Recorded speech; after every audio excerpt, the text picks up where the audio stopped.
on a la chance d'avoir avec nous la présidente de l'Institut océanographique, Paul Ricard, qui vient vous expliquer 50 ans de mécénat, 50 ans d'investissement dans la recherche culturelle. Merci d'accueillir Patricia Ricard.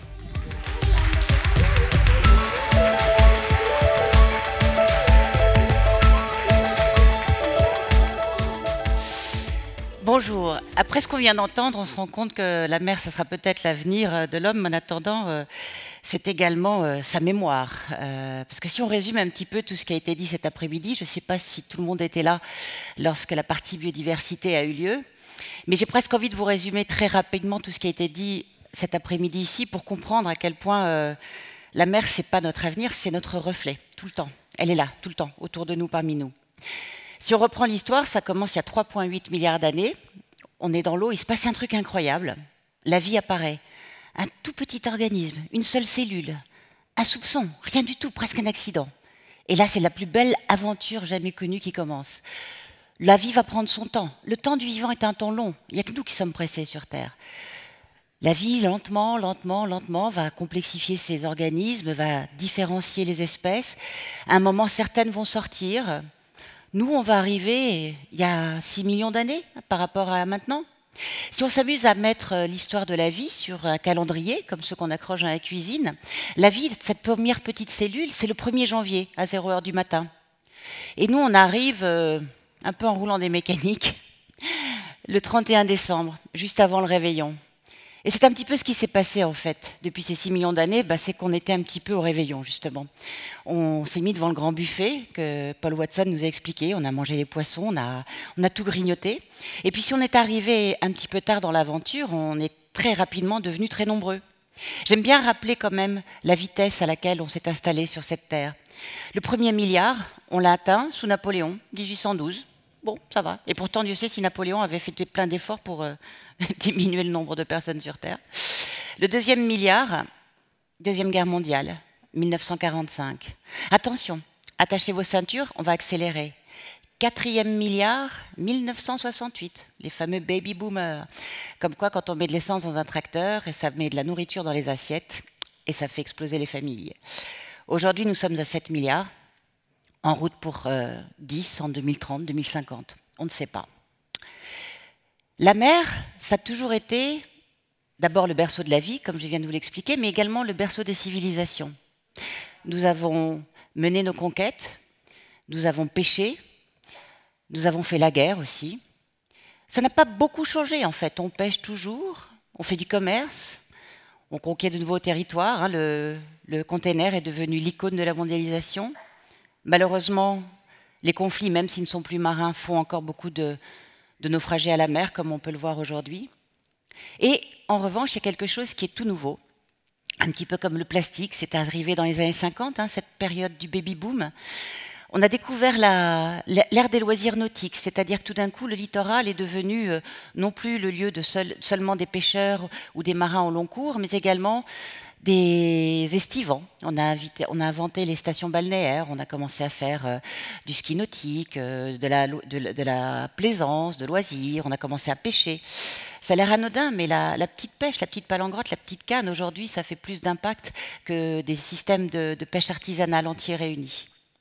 Petit à petit, la mer est devenue l'extension de nos activités terrestres. On s'en est servi pour déjeter nos eaux usées. Heureusement, nous avons inventé les stations d'épuration. C'est très récent, les stations d'épuration. On a tourné à l'Institut un film, il y a quelques années. Nardo Vicente et Christian Pétron, un grand caméraman, ont plongé, la plus horrible plongée que vous puissiez imaginer, à la sortie de l'égout de Marseille. Enfin, un petit peu plus large de Toulon, pardon, l'égout de Sissier. On n'a pas idée à quel point on revient de loin. J'aime bien rappeler que malgré tout ce qui se passe, il y a de la résilience. Malgré tout ce qu'on voit avec le plastique, la mer, quand on lui laisse la possibilité, peut se restaurer.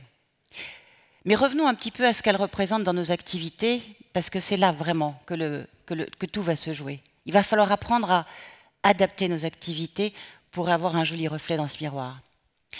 Les Nations Unies ont estimé à 7 billions de dollars, ça veut dire 7 000 milliards de dollars, la somme combinée de toutes les ressources et activités marines et maritimes de l'activité humaine sur Terre.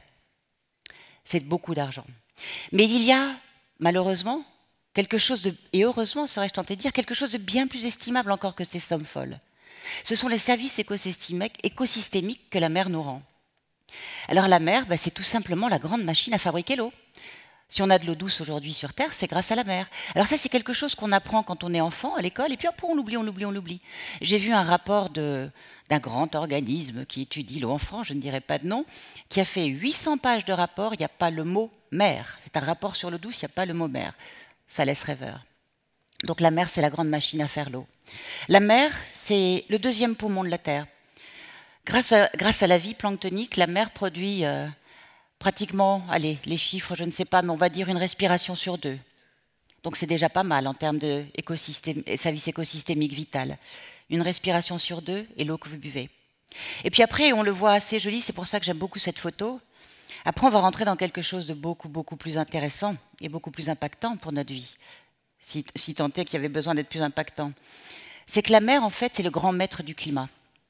Tous les échanges entre la mer et le climat, on est vraiment au cœur de la machine climat. La captation du carbone, la mer est un puits de carbone, puisque ce sont le plancton et les multitudes d'organismes qui vont avoir besoin du carbone pour faire leur organisme, pour faire leur squelette, pour faire leur structure. Le vivant a fait des choses magnifiques avec le carbone. On est la seule espèce à en avoir fait un vrai problème. Dans la nature, dans le vivant, le carbone, ça agrège la vie, c'est la structure de la vie, ce sont les briques du vivant. On a quand même pris l'autoroute à l'envers à un moment. Enfin, on est quand même parti dans le mauvais sens. La mer, également, c'est elle qui fait l'évaporation d'eau dans le grand cycle de l'eau. Alors, plus notre effet de serre augmente, plus il y a de l'eau dans notre atmosphère. C'est pour ça qu'aujourd'hui, on a des pluies terribles. Et puis surtout, la mer, elle a un rôle formidablement régulateur. Elle capte toute la chaleur résiduelle. Imaginez les côtes françaises, normandes et bretonnes, sans le Gulf Stream, je peux vous assurer que ça ne serait pas du tout la même histoire. La mer absorbe toute cette chaleur. Et malheureusement, du fait de l'effet de serre, les eaux de surface vont devenir de plus en plus chaudes. Et lorsqu'on va arriver dans les zones glaciaires, forcément, ça va activer la fonte des neiges. Et comme le blanc, la neige, renvoie les rayons solaires, le noir de la mer absorbe. Donc on est en train de réchauffer les eaux de surface de façon assez drastique. Ce qui va avoir des conséquences sur les courants, etc. Enfin, le fait de pouvoir parler de la mer en liaison avec la COP21, avec le climat, ça nous a donné une idée formidable.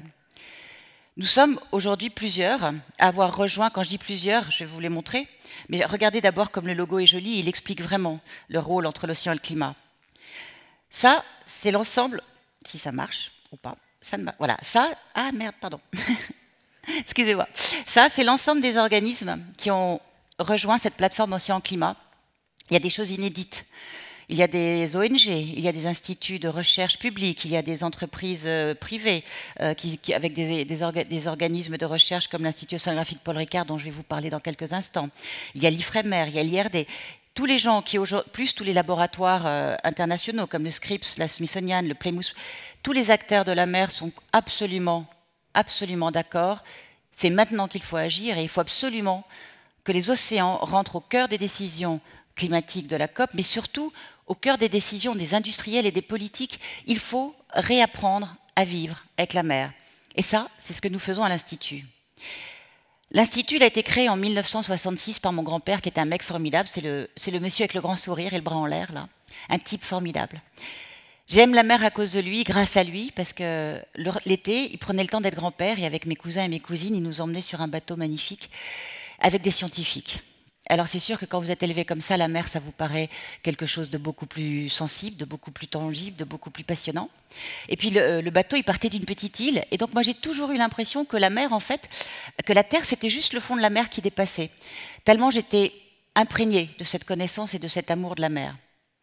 Mon grand-père, il a dit à ses chercheurs, et c'est marrant parce que Jacques Rougerie a fait partie, donc il y avait des chercheurs et également des architectes. Et il a dit maintenant il faut apprendre à faire mieux, il faut apprendre à comprendre les nuisances des activités humaines sur la mer et faire en sorte d'y remédier. Les premiers travaux de l'Institut, ça a été de dégrader la marée noire. Je ne sais pas, peut-être les plus anciens se souviennent, l'Exxon Valdez qui se casse dans l'Alaska, et tout ce pétrole brut qui arrive. À l'époque, c'était très simple. Pour nettoyer le marée noire, on prenait des produits très toxiques, très concentrés, des solvants incroyablement puissants. Alors on nettoyait, c'était propre, mais c'était mort. Donc finalement, Quand vous commencez à étudier l'impact de la nuisance, la nature vous donne la solution. C'est ce qu'on appelle aussi le biomimétisme. La nature, elle est très très forte, 3,8 milliards de survies. La nature et la mer, elles ont réussi leur adaptation. C'est nous les petits derniers chahuteurs de la classe qui n'avons pas pris le temps de bien comprendre comment tout ça marche. La solution, elle est dans le problème, elle est dans une approche différente du problème. Les chercheurs ont trouvé des bactéries qui aujourd'hui nettoient le pétrole. Lorsqu'il est à peu près naturel, lorsqu'il est trop trafiqué, c'est un petit peu compliqué. Alain Bombard m'expliquait toujours, il me disait « Patricia, tu sais, la pollution c'est simple, c'est ce que l'homme invente et que la nature ne sait pas défaire ». Une explication très simpliste, mais si on avait ça en tête tout le temps, dès qu'on fabrique quelque chose, on éviterait bien des bêtises. Ensuite, il faut donner une dimension économique à la mer. Je vais vous raconter sur quoi on travaille en ce moment. En ce moment, on travaille sur les oursins.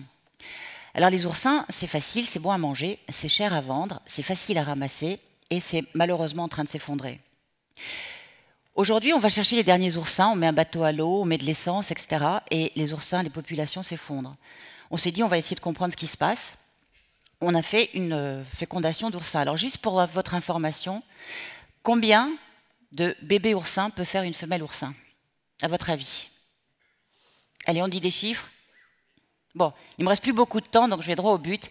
C'est entre 2, 3, voire 5 millions d'oursins. Quand vous allez dans le restaurant le plus cher de Paris, 12 oursins, c'est 120 €. Bon, là, on prend les deux extrêmes. Mais vous trouvez des douzaines d'oursins à 15, 20, 25 € la douzaine sur tous les marchés. Est-ce qu'on a vraiment besoin d'aller prendre les derniers? Ou est-ce qu'on ne peut pas faire juste comme la nature, reproduire et créer les oursins que nous voulons manger? L'aquaculture est partie sur des mauvaises pistes. On n'a que des poissons carnivores dans nos fermes aquacoles. Il faut aujourd'hui faire comme la nature et rentrer dans la ronde du vivant. Aujourd'hui, cette aventure, c'est la science, c'est notre monde de demain, c'est le monde de la connaissance. Nous avons épuisé les ressources de la planète, mais nous n'avons pas compris la connaissance. Notre nouvelle ressource de demain, c'est la connaissance. Et cette connaissance, elle est stockée dans les océans, elle est stockée dans les traces de vivants. Chaque espèce aujourd'hui est un livre, est une bibliothèque qu'on doit apprendre à lire. Et plus encore, on doit apprendre à lire comment les espèces travaillent entre elles. Cette aventure, c'est la recherche. Et moi, je fais un appel solennel aujourd'hui. J'ai la chance de travailler pour une entreprise qui a compris ça il y a 50 ans. L'aventure de demain, de la civilisation, c'est le mécénat scientifique. Le mécénat culturel a bâti nos civilisations. Le mécénat scientifique les sauvera. Je vous remercie.